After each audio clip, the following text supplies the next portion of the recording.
Vamos a hablar del metabolismo del calcio, fósforo y de paso del magnesio. Entonces, empezar hablando de la paratormona. La paratormona es una hormona producida por las glándulas paratiroides, que son 4 glándulas que se encuentran detrás de la tiroides, que son irrigadas por las mismas arterias de la tiroides, o sea, la superior, la arteria tiroidea superior y arteria tiroidea inferior, principalmente la inferior, y drenan por las venas del cuello. Se originan en la tercera y cuarta bolsa faríngea. Al revés, la tercera origina las inferiores y la cuarta las superiores en el endodermo. Y tiene 3 tipos de células. Las células principales que van a secretar PTH, las células claras que son derivadas de las principales y almacenan glucógeno, y las células oxifílicas cuya función es desconocida. Acá podemos ver cómo hay una diferencia entre el epitelio de la tiroides, que es simple cúbico, y de la paratiroides. Entonces, como dije, las células principales producen PTH a partir de una pre-pro-PTH y se van a ir eliminando aminoácidos hasta formar una PTH activa con 84 aminoácidos, cuya ya tiene una acción biológica, ¿no? El tiempo de vida media es de 10 minutos y se va a degradar en el hígado y el riñón. Su función está regulada principalmente por el calcio. Entonces, cuando tenemos un nivel de calcio normal, 8.5 a 10.2 aproximadamente, la PTH más bien va a formar hueso, lo que es contradictorio a lo que luego vamos a ver. Entonces, cuando el calcio está normal, la PTH forma hueso. Por eso es que en la osteoporosis se puede dar un análogo de PTH llamado teriparatide para formar hueso. Sin embargo, la función en sí de la PTH es aumentar el nivel de calcio sérico, o sea, de calcio en la sangre. Entonces, vamos a ver que cuando el calcio está bajo, vamos a formar PTH para aumentar el nivel de calcio. Y cuando el calcio está alto, también es reconocido por estos receptores de calcio en las células principales, en la membrana de las células principales. Entonces, cuando el calcio está alto, por acá, cuando el calcio está alto, se unen a estos receptores que están unidos a la fosfolipasa C por la proteína GQ y va a aumentar el IP3 calcio intracelular, entonces se inhibe la secreción de PTH. Pero cuando el calcio está bajo, como la función de la PTH es aumentar el calcio, estimulamos la producción de la PTH. Cuando el calcio está bajo, se estimula la producción de la PTH. Por otras vías también se regula la PTH. Por ejemplo, cuando la vitamina D está muy elevada, se une a su receptor y se inhibe la producción de PTH. También los osteoblastos producen este factor de crecimiento de fibroblastos junto con este cotransportador cloto. También inhiben la secreción de la PTH. Por otra vía indirecta, esto es directo, ¿no? Por otra vía indirecta, cuando hay hiperfosfatemia, se une al calcio, entonces también se secreta PTH porque hay mucho fosfato, lo que va a producir una hipocalcemia porque se une al calcio eh, y se produce la PTH, ¿no? También cuando hay déficit de vitamina D3 se produce PTH. En menor medida, el magnesio también puede regular la PTH. Entonces, cuando hay alto magnesio, no necesitamos PTH, es igualito que el calcio. Y cuando hay poco magnesio, como si fuera hipocalcemia, se produce más PTH para reabsorber más magnesio en el riñón y en el tracto gastrointestinal. Algo que es paradójico es que cuando hay hipomagnesemia intensa, crónica, más bien no hay PTH. O sea, en bajo magnesio debería producirse más PTH, pero cuando hay una bajo magnesio de manera crónica, no hay PTH. Y esto se explica porque el magnesio sirve para este receptor de calcio. Entonces, si no hay magnesio, este receptor de calcio no funciona, no reconoce entonces y no va a haber PTH. Por eso es que en la hipomagnesemia crónica podemos ver hipocalcemia también. Entonces, como dije, la función de la PTH es aumentar el calcio sérico cuando el calcio está bajo, ¿no? Cuando el calcio está bajo, la función es aumentar. Y esto lo logra por 3 vías, gracias al hueso, al riñón y al intestino. En el hueso lo que hace es una resorción ósea. Entonces es sacar calcio del hueso y a la vez que saca calcio, también saca fosfato. Ambos están en el hueso, entonces los saca. Sin embargo, como la idea es aumentar el calcio sérico, más no el fosfato, porque incluso el fosfato se puede unir al calcio y ya no logramos el aumento. Entonces, como nosotros queremos solo que se aumente el calcio, todo este fosfato que también se ha sacado del hueso, lo vamos a perder por el riñón. Entonces, en el riñón, la PTH lo que hace es excretar el fosfato y seguir absorbiendo el calcio. Entonces, en el túbulo contorneado proximal, excretamos el fosfato, que no lo necesitamos, y absorbemos más calcio en el túbulo contorneado distal. Bueno, en realidad el calcio se absorbe en todo el túbulo, pero principalmente eh, está regulado por la PTH en el túbulo contorneado distal. En el intestino, más bien, absorbemos calcio mediado por la vitamina D. Entonces, esto es directo, ¿no? La acción de la PTH en el hueso y en el riñón es directo. En el intestino es indirecto, mediado por la vitamina D. Ahora vamos a explicar mejor esto. Entonces, como explicaba, en el túbulo proximal, en el riñón, la PTH se va a unir a este receptor. Lo que unido a la proteína GS, unido a la adenilciclasa, que va a producir AMP cíclico, induce la proteína quinasa, que induce la fosforilación de ciertas proteínas intracelulares, lo que inhibe la reabsorción de fosfato. O sea, normalmente en el túbulo proximal, el fosfato se reabsorbe junto con sodio. En cambio, cuando se une la PTH, inhibimos la reabsorción de fosfato para eliminar más fosfato. Esto es como si fuera hacia la orina, ¿no? Para eliminar más fosfato en la orina, porque no necesitamos todo este fosfato que hemos reabsorbido o que hemos sacado del hueso. Entonces, PTH en el riñón elimina fosfato. Vamos a explicarlo mejor luego. Ahora recordar que tenemos una proteína relacionada a la PTH, o sea, muy similar a la PTH, que es producida por otros tejidos, por ejemplo, tejidos neuroendocrinos, epiteliales, derivados del mesodermo, y esta PTH-RP actúa solo de forma local. La PTH normal actúa de forma sistémica, en cambio esta PTH-RP actúa de forma local. Se va a unir al mismo receptor de la PTH porque es muy similar, pero su función va a ser como si fuera, como explicamos, como la PTH basal, la función es formación de hueso, o sea, formación. Entonces, se une al cartílago de crecimiento para desarrollarlo y evitar su mineralización posterior, estimula el desarrollo de mamas y lactancia, estimula también la formación de dientes, de la epidermis, de los folículos liposos, y también hace un control del aporte de calcio al feto a través de la placenta. Entonces, su función en niveles basales bajos es igual que la función del PTH en niveles bajos, o sea, basales, que es formar. Pero cuando la PTH está muy elevada, si está muy elevada, también hace los efectos de la PTH elevada, que es resorción del hueso y todo eso, ¿no? Entonces podemos ver incluso una hipercalcemia cuando la PTH está muy elevada. Entonces, ¿qué neoplasias pueden producir? Porque hay neoplasias que pueden producir esta PTH-RP. ¿Qué neoplasias? Por ejemplo, el carcinoma de células escamosas de pulmón, cabeza y cuello, los carcinomas renales, de vejiga, de mama, ovario, próstata y colorectal, y otros tipos de linfomas como no-Hodgkin y leucemia mieloide crónica.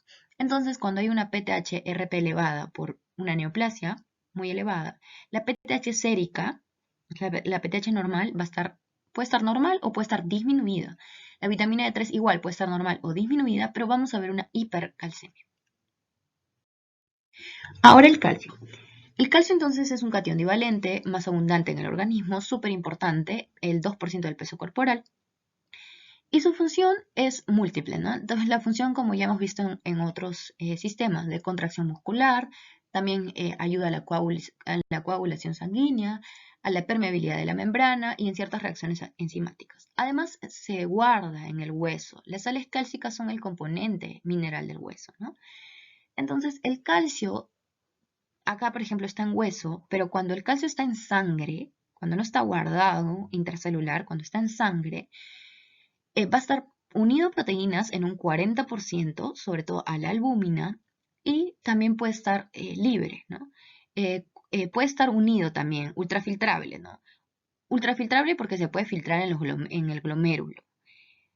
Unido a ciertas sales, complejos con aniones, 10% como sulfato, citrato, fosfato, todo eso se puede filtrar en el glomérulo. Y también esto de acá, que es el calcio ionizado, o sea, libre, solito, en un 50%. Este calcio libre es el que es activo y es el que está regulado por la PTH, no este ni este, ¿no? Este calcio libre está regulado por la PTH. Sin embargo, cualquier alteración de estas dos puede hacer, o sea, si la albúmina libera calcio o hay poco albúmina, el calcio libre va a estar aumentado, entonces esto aumenta. Igual acá en sulfato, citrato, fosfato también. Cualquier alteración de estas va a aumentar o disminuir el calcio. Por ejemplo, si hay mucho fosfato sérico, se va a unir más al calcio y va a haber menos calcio ionizado, o sea, va a haber como si fuera una hipocalcemia. No es real, ¿no? Sino es que está más unido al fosfato. Recordar entonces que por cada gramo de albúmina que disminuye cuando hay hipoalbuminemia, el calcio aumenta Tampoco no es que sea realmente que haya una hipercalcemia, sino que hay poca albúmina, entonces ya el calcio no está unido acá y el calcio aumenta.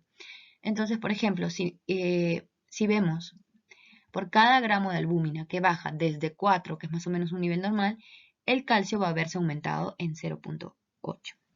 Entonces, en caso de una hipoalbuminemia, hay que corregir el calcio, ¿no? Hay que corregir el calcio. Igual acá, en estados ácido-base, también se ve una alteración del calcio. Entonces, por ejemplo, acá en acidemia o acidosis, vemos que los hidrogeniones se unen a la albúmina. Entonces, el calcio libre va a estar aumentado. En cambio, en alcalosis, vemos que más bien hay pocos hidrogeniones, hay más calcio unido a la albúmina, entonces el calcio libre va a estar disminuido. También decimos que por cada 0,1 de pH que aumenta, o sea, alcalosis que aumenta, va a bajar el calcio en 0,16. Entonces, porque cuando el pH está aumentado hay menos hidrogeniones. Acordémonos que es al revés, ¿no? Hay menos hidrogeniones, entonces hay más calcio unido a la albúmina y el calcio ionizado o libre va a bajar en 0,16 por cada 0,1 de pH que aumente.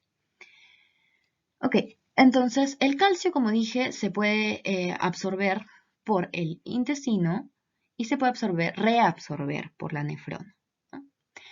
Entonces, en el intestino por dos vías. Una vía transcelular, o sea que el calcio atraviesa estas células del intestino delgado, sobre todo en el duodeno, ¿no? Por el receptor TRPV6. Entonces entra por acá favorecido por el menor pH y por más receptores de calcitriol. Se une acá dentro de las células de intestino por calvindina, se une a calvindina, lo que va a hacer que gracias al ATP el calcio vaya hacia la sangre. Este es el mecanismo de la absorción intestinal de calcio mediado por la vitamina D. O sea, la vitamina D estimula todas estas tres vías, ¿no? Todo esto. Esto es más en el duodeno, porque en el yeyuno e ilion, que también acá en el intestino delgado también se absorbe calcio, es más por vía paracelular. O sea, el calcio entraría por acá, entre célula y célula. Eso es en el yeyuno e ilion. Entonces, si bien en el duodeno se favorecería más la absorción de calcio, pasa más tiempo en el yeyuno e ilion, porque es más largo por el tiempo de permanencia, entonces hay más absorción de calcio aquí, en el yeyuno e ilion. Ahora, en el riñón lo que pasa es que hay tres lugares donde absorbemos calcio. Absorbemos acá, en el túbulo proximal, en un 67%, igualito que el sodio, se reabsorbe junto con el sodio. Ahora vamos a ver cuáles son las vías. Pero se reabsorbe junto con el sodio, igualito que el sodio, puede ser por una vía paracelular o transcelular. Acá, listo. Ahora, seguimos en el asa de Henle, en la rama gruesa, también se absorbe calcio por una vía paracelular dependiente del potencial. Ahora lo explico mejor. Pero también se absorbe calcio acá. Entonces, dependiente del potencial que se genera por el cotransportador sodio-potasio 2-cloro, lo voy a explicar mucho mejor en la siguiente diapositiva, pero vamos a ver que los diuréticos de asa, por ejemplo la furosemida, van a disminuir la reabsorción de sodio. Ahora, en el túbulo distal, esto sí está regulado por PTH. No es que ingrese por gradiente, no, sino sí está regulado por PTH en el túbulo distal y se reabsorbe un 8% de calcio en el túbulo distal. Y también vamos a ver que es por una vía transcelular, va a entrar por el TRPV5, o sea, no el 6, que era intestinal, sino el 5 para renal. Y vamos a ver que los diuréticos tiazídicos aumentan también su reabsorción. Ahora el magnesio. El magnesio es igualito que el calcio. El magnesio, bueno, vamos a encontrar en un adulto normal 22,66 gramos de magnesio, del cual el 50-60% también está en el hueso, y en la vía extracelular, o sea, libre, 1%. También sirve para la función de enzimas, para la estabilización de membranas, conducción nerviosa, transporte de iones, pero también para la actividad de los canales de calcio. Por eso es que decíamos que cuando hay bajo magnesio no funcionan los canales de calcio, ¿no? Su concentración sérica es de 1,7 a 2,2. En la dieta va a entrar 300 miligramos, que se absorbe 30% en el intestino delgado, y esta absorción está disminuida por el alcohol, fosfatos, alimentos altos en agua y proteínas. Y se absorbe más en el ilion y el yeyuno. Como dije, es muy similar al calcio, ¿no? Su concentración depende básicamente, no tanto por hormonas, porque puede ser regulado en parte por la PTH, pero depende básicamente por su absorción en el intestino delgado y por su excreción renal, o sea, qué tanto excretamos de magnesio, ¿no? Entonces vamos a ver que el magnesio, igualito que el calcio, ve los mismos lugares. En el túbulo contorneado proximal se reabsorbe, pero ya no 67 como el calcio, sino 30%. ¿Sí? Seguimos avanzando, igualito, en la rama gruesa del asa de Henle, 60%, y en el túbulo contorneado proximal, 5%. ¿Sí? Su principal resolución es acá, también mediado igualito que el calcio, lo voy a explicar también luego, pero igualito por la gradiente. ¿Sí? Y se excreta en un 5%. Entonces, en lo que es fosfato. Fosfato, en la dieta tenemos de 800 a 2000 miligramos, viene de leche y derivados, y se absorbe en un 65% por la vía intestinal. A diferencia del calcio, lo intestinal no es saturable, ¿sí? En cambio, en el riñón, la reabsorción sí es saturable. Y está mediada por PTH, pero sí es saturable. Entonces llega un punto en que ya se satura la reabsorción de fosfato y más bien se pierde. Sí, la concentración sérica es 2,8, 4,5 y su función del fosfato es como componente del hueso y dientes, igual que el calcio, pero también sirve como tampón para el hidrógeno. Entonces, es como si fuera el bicarbonato, ¿no? También sirve como tampón. Incluso cuando el bicarbonato ya no funciona como tampón, podríamos utilizar el fosfato, o sea, se utiliza el fosfato, ¿no? También es como componente del ADN y de ciertas membranas celulares. Ahora, el fosfato regula la absorción intestinal de calcio. Entonces, cuando hay mucho fosfato, hay una menor absorción de calcio. Cuando hay mucho fosfato, y esto es porque, por ejemplo, tenemos mucho fosfato, se va a unir el calcio, sí, y se puede depositar en los tejidos, entonces puede calcificar los tejidos. Por eso es que cuando hay mucho fosfato, vamos a inhibir la absorción intestinal de calcio para que no se siga absorbiendo, no se sigan formando complejos y ya no se depositen en los tejidos. ¿Qué pasa en la enfermedad renal crónica? En la enfermedad renal crónica, en estadios primarios, hay una retención de fósforo, ¿sí? Hay una retención, o sea, el riñón no lo puede eliminar y con esta retención de fósforo provoca que caiga, provoca un descenso del calcio para mantener el producto calcio-fósforo.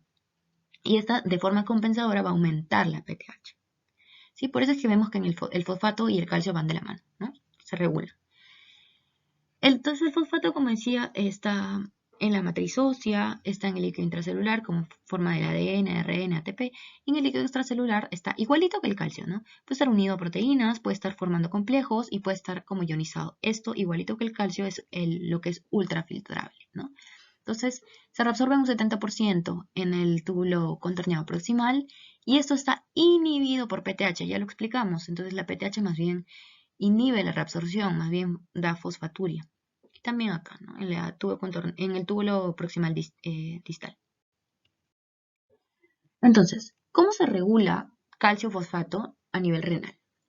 De nuevo, gracias a la PTH, ¿no? ¿Qué pasa? En el túbulo proximal, al comiencito, vamos acá al comiencito. En el túbulo proximal hay fosfaturia y reabsorción de calcio. ¿Qué queremos con la PTH? Con la PTH queremos que aumente el calcio en la sangre. Entonces aquí vamos a reabsorber calcio y eliminar fosfato. Todo el fosfato que también logramos sacar, que también salió del hueso, lo eliminamos en el túbulo proximal, ¿no? Acá está el calcio se reabsorbe por ciertos receptores, por ciertos transportadores o también vía paracelular, ¿no? Más vía paracelular. En la rama gruesa acá del asa de Henle, vamos a pasar por acá, en este gráfico, acá, la rama gruesa del asa de Henle, vamos a ver, es todo un mecanismo súper complejo, vamos a intentar explicarlo. Entonces, en realidad acá se reabsorbe por gradiente. Pasa que tenemos el transportador sodio-potasio 2-cloro. Ese transportador hacia la sangre reabsorbería sodio, ¿no? Reabsorbe sodio hacia la sangre, ¿sí? Y más bien acá, entra sodio, también entra cloro hacia la sangre y se elimina por este sodio, potasio, TPasa, potasio. Eliminamos potasio, acá está, por este transportador ronca, se elimina potasio. Entonces, se elimina potasio. Por otra vía, por la claudina 16-19, el potasio sale de nuevo acá. Entonces se va a formar un gradiente positivo a nivel tubular, o sea, ese es el polo urinario. Se forma un gradiente positivo en el polo urinario, y como hay un gradiente positivo acá, lo que vamos a hacer es todo esto, calcio y magnesio, que también es positivo, mandarlo hacia la sangre. Entonces, gracias a este gradiente tubular, se reabsorbe calcio y magnesio acá. Se reabsorbe. Igual gracias a la claudina 16-19. Se reabsorbe. Listo. Entonces vamos a ver que, por ejemplo, cuando hay hipocalcemia, entonces, primero, normalmente la calcineurina activaría, la calcineurina y este otro, activan esto de acá para inhibir la claudina, entonces ya no se absorbe esto. Pero cuando hay hipocalcemia, esto es detectado por los receptores de calcio que inhiben esta vía de acá y dejan funcionar a la claudina. Entonces, más calcio es reabsorbido, ¿no? Cuando hay hipocalcemia, por eso es más calcio reabsorbido en la gasa gruesa de Henle. Todo esto es por gradiente, ¿no? ¿Qué pasa con la furosemida? Entonces, ese diurético de ASA, estamos acá en el ASA, va a inhibir la reabsorción de sodio, potasio, 2-cloro. Entonces, si inhibe la reabsorción, ¿no? Si inhibe la reabsorción de sodio, ya el gradiente se pierde, ¿sí? Entonces, el gradiente se pierde. Si el gradiente se pierde, vamos a eliminar calcio, ¿sí? Listo. ¿Qué pasa ahora acá más abajito? Estamos acá. Ahora vamos acá. ¿Qué pasa acá en el túbulo distal? En el túbulo distal lo que pasa es que el calcio es independiente del sodio. Ya no es como acá, no, es como acá. Es independiente. Entra por su transportador TRPV5, entra solito. Se une a la calvindina, igual que en el intestino. Se une a la calvindina y entra. Pero acá sí está regulado por la PTH. Entonces tenemos un transportador en la membrana acá, hacia el polo sanguíneo, tenemos un transportador de 3 sodio y calcio. Entonces, este transportador lo que hace es intercambiar el sodio que sale y entra calcio. ¿Sí? Listo. Mayor reabsorción. Por otra vía también puede reabsorberse, ¿no? Pero este es el que es regulado por PTH. ¿Qué pasa con las tiacidas? Las tiacidas inhiben la reabsorción de sodio. Por esto, inhiben el cotransportador sodio-cloro, ¿no? Inhiben la reabsorción de sodio. Entonces, si inhibo la reabsorción de sodio, pierdo más sodio y entra más calcio. Entonces, las tiacidas lo que hacen es reabsorber más calcio. ¿Por qué es importante esto? Porque cuando hay hipercalciuria, podría favorecerse las tiacidas, porque mucho calcio en la orina puede formar cálculos. Entonces, si damos tiacidas y reabsorbemos más calcio hacia la sangre, evitamos que se formen cálculos en la orina. Y también, por ejemplo, la furosemida serviría en la hipercalcemia. Si damos la furosemida, estamos inhibiendo la reabsorción de calcio hacia la sangre. Estaría favorecida en la hipercalcemia. Otra es la regulación ósea. Entonces tenemos en el hueso lo que es acá. En el hueso tenemos lo que es el hueso cortical, que es la parte dura, la capa externa, que no tiene casi respuesta a la PTH. El hueso trabecular, que es la parte esponjosa, la parte interna, que sí responde hacia la PTH, ¿no? ¿Qué vemos? Que tenemos acá en el hueso los osteoblastos y los osteoclastos. Esto ya sabemos que los osteoblastos es para formar hueso, osteoclastos para resorción, ¿no? Para más bien sacar hueso. Pero en realidad los osteoblastos son los que van a activar los osteoclastos. Entonces depende de qué vía estamos estimulando. Entonces, los osteoblastos, acá los vemos, por ejemplo. Los osteoblastos, tenemos dos vías, la vía RANK, que es la que estimula el osteoclasto, o la vía OPG, que es la que inhibe el osteoclasto. Entonces, por ejemplo, la PTH o también la PTHRP u otras estimulan esta vía RANK. ¿Qué van a estimular? Van a activar los osteoclastos, a hacer la resorción ósea para tener más calcio sérico. Entonces, los osteoclastos vamos a ver que gracias a este factor promotor de colonias de macrófagos producido por los osteoclastos, se activan Y también los osteoclastos tienen este receptor del RANK, ¿no? Este receptor RANK, y el osteoblasto tiene el ligando. Entonces se une y activa por esta vía RANK a los osteoclastos para que haga la resorción. Ok, vamos a como englobar todo y también de paso hablar de la vitamina D. La vitamina D entonces se puede obtener por dos vías, principalmente en la vía endógena, pero por la vía exógena en menos cantidad, por ejemplo por los alimentos en carne, colecalciferol, en vegetales, ergocalciferol, que no se puede absorber, debería ser colecalciferol, debería transformarse a calciferol, ¿no? Ahora, por la vía endógena, que es la más importante, ¿qué pasa? Tenemos almacenado en el tejido graso, en el tejido celular subcutáneo, almacenado lo que es 7-dehidrocolesterol. Gracias a los rayos UV que llegan por el sol a través de la piel, este 7-dehidrocolesterol se forma en colecalciferol. Entonces, sea por cualquiera de las dos vías necesitamos el colecalciferol. Gracias a la 25-hidroxilasa formada por el hígado, este colecalciferol se forma en 25-hidroxicolecalciferol, o también llamado calcifediol, ¿no? Este 25-hidroxi, gracias a la 1-alfa-hidroxilasa formada por el riñón, se forma en 1,25-dihidroxicolecalciferol, o también llamada calcitriol, vitamina D3 activa. Esta vitamina D3 activa es la que me va a permitir la absorción de calcio. Entonces vamos por acá. El calcio llega de la dieta más o menos 1000 miligramos, ¿no? Más o menos 1000 miligramos. Solo se absorbe 30%, 30-35%. Entonces digamos que se absorbió un 350 miligramos. Se absorbió, estimulado por la vitamina D3 activa. Acá está, estimulado por la vitamina D3, para tener más calcio en la sangre, ¿no? Pero también se secreta. Entonces recordemos que también se secreta calcio hacia los intestinos. Entonces, con todo lo que no se absorbió, más lo que se secretó, más estos 150, todo lo que no se absorbió, por ejemplo, 650 que no se absorbieron, más 150, vamos a formar 800 miligramos que se van a eliminar por vía fecal. ¿Qué pasa con los otros 200? Porque tenemos que eliminar, ¿no? Para tener un equilibrio tendríamos que eliminar lo que ingresa, ¿no? ¿Qué pasa con los otros 200? Se elimina por vía renal, ¿sí? Ok, seguimos. Entonces, ¿qué hace la PTH? La PTH directamente, resorción ósea, saca calcio acá, del hueso. Ya vimos esto, ¿no? Resorción ósea. ¿Qué más hace la PTH por vía directa? También hace reabsorción por vía renal, reabsorción del riñón acá. Y por vía indirecta estimula que el riñón produzca la 1-alfa-hidroxilasa para aumentar la absorción intestinal.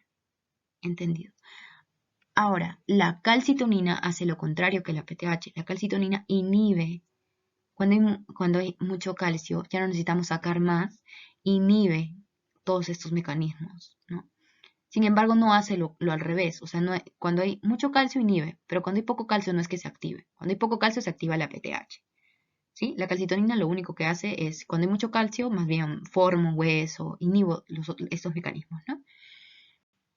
Recordar también que la 1-alfa-hidroxilasa se puede activar solita.